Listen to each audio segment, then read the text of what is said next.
The issue of alleged Nazism in Ukraine is a complex and contentious topic, with different interpretations and opinions among various parties.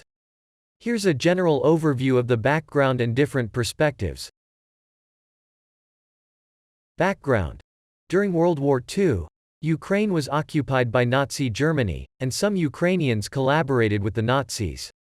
However, others fought against them, including some who joined the Soviet Red Army. After the war, Soviet authorities suppressed any expressions of Ukrainian nationalism or independence, and portrayed Ukrainian collaborators as traitors and fascists. In the 1990s, after the collapse of the Soviet Union, Ukraine gained independence, and various political parties and movements emerged, including those advocating for Ukrainian nationalism and identity. Some of these groups have been accused of having far-right or neo-Nazi elements, while others reject such labels and accuse their opponents of using them for political purposes. Current situation. In recent years, there have been accusations from Russia and some pro-Russian groups that Ukraine's government and military includes far-right or neo-Nazi elements. These accusations have been denied by Ukraine's government and some independent observers, who point out that Ukraine has laws against fascism and hate speech, and that some of the alleged evidence presented by Russia has been fabricated or distorted.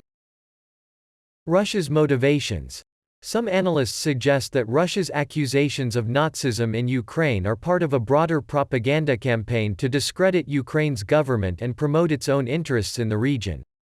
By portraying Ukraine as a hotbed of fascists and extremists, Russia can justify its own intervention in Ukraine's affairs and appeal to the sympathies of far-right groups in other countries. Modern-day Nazis. It's important to note that modern-day Nazis, white supremacists, and far-right extremists come in different forms and ideologies, and not all of them necessarily target Russian-speaking communities specifically. Some may be motivated by anti-Semitism, Islamophobia, or other forms of bigotry, while others may see themselves as defenders of their own ethnic or national identities. It's also important to recognize that such groups are generally a small minority within their societies, and most people reject their ideology. US, Ukraine, and NATO. The US, Ukraine, and NATO have been involved in various ways in the conflict in Ukraine, but their roles and motivations are also subject to different interpretations.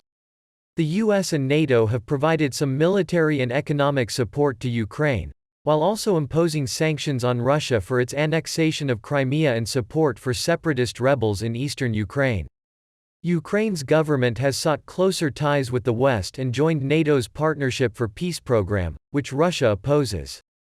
Some observers argue that the conflict in Ukraine is part of a broader geopolitical struggle between the US-led West and Russia, while others see it as a more local conflict rooted in Ukraine's history and identity.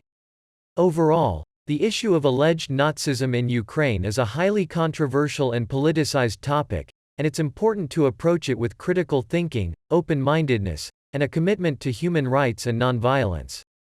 Thanks for watching. Don't forget to subscribe and press bell icon.